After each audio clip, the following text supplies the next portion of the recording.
So hello guys, this is my activity in programming 2. So I'm gonna code the syntax first, include string using standard libraries and namespace standard library std int main.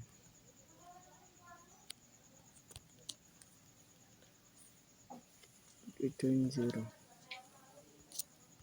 So ang gusto ni sir is to enter a 5 number, 5 numbers at madi-display din yung number nun using array at syempre yung looping. So numbers numbers nam na lang para hindi mahaba.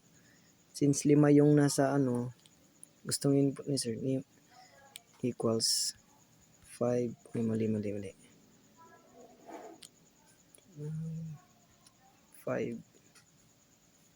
Ayan.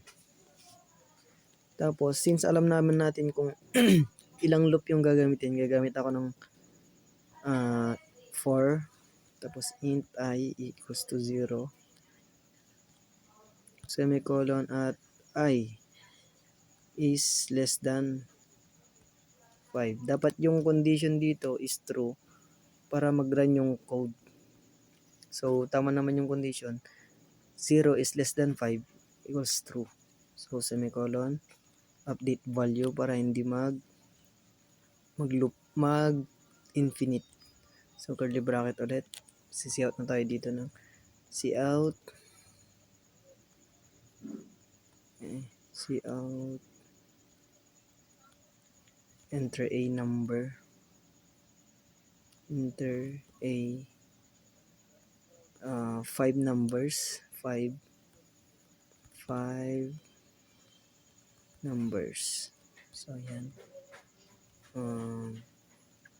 I-display natin yung I plus 1 para hindi 0 to 4 yung niya, magiging 1 hanggang 5 kasi 1 maglulok pa siya ng mag-add yung value 1, magiging 1, 2, 3, 4 hanggang ay lagay nga natin to pag greater than equal 5 na lang. Tapos palitan ko na lang mamaya pag hindi nag-run. So ayan.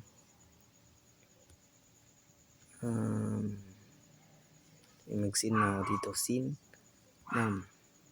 Oops, walang insertion. Yan. Tapos cout naman ulit. Mag-end-line ako dito kasi magdi-display ako ng number. So na yun, you entered the following numbers na lang. Following numbers. Yan. Tapos semicolon. Tapos maglulup ulit dito para may display yung 5 value na in-input. Kasi ayun naman po yung kailangan ni sir. Int I equals 0 and semicolon ulit. And mag-condition po ulit. Ganun po dati. 5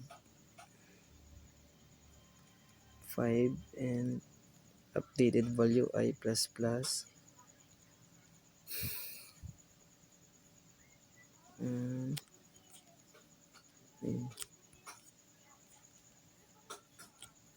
Okay, cout. Ito naman, ilalagay ko na yung sa loob ng yung I. Para ito yung condition. Magdi-display na yung I. Number tas yung I. Para mag-display po yung i-enter po na number dito. Tapos lagyan ko na lang ng ganito. Yan, para mas maayos. Tama ba? Ayun, mamaya nang i-revise ko na lang pag mali.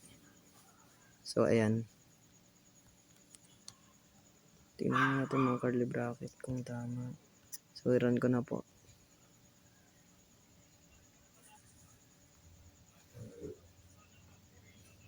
Uy! Anong mali?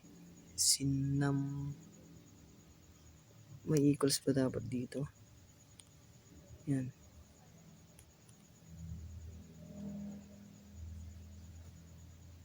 Ayun yan. No, speed variable name this is lamba capture this int num.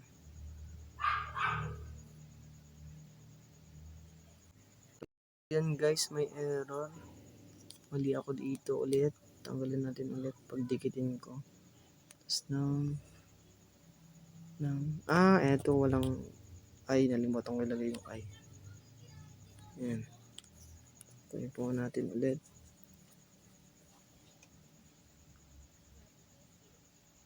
Oh. Respected for statement. Saan yun? Int. Dito.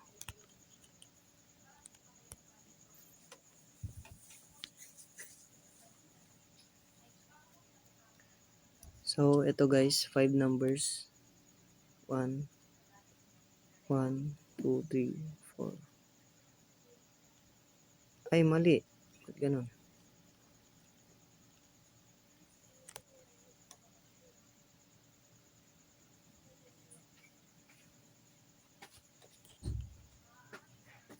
One, 2, 3, 4, 5. What? Enter are 5 numbers.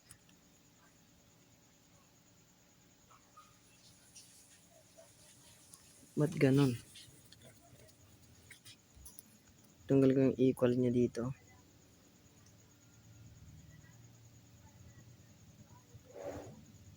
Tanggal ko nga to.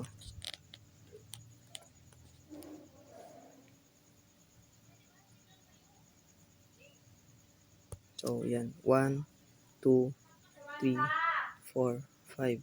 So, ayan na guys. So, try ko nga po yung may double number. So, 12, 42, 48, 28, 23. So, ayan. 12, 42. So, lagyan natin ng ano dito. End line ba dito? End line. Para mas maganda tignan. End line.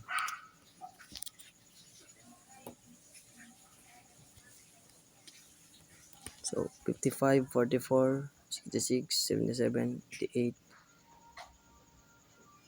2, 4, 5. Ayan. 55, 44, 66, 77, 88. So, yan guys. Ito na po yung activity ko sa programming 2. That's all. Thank you.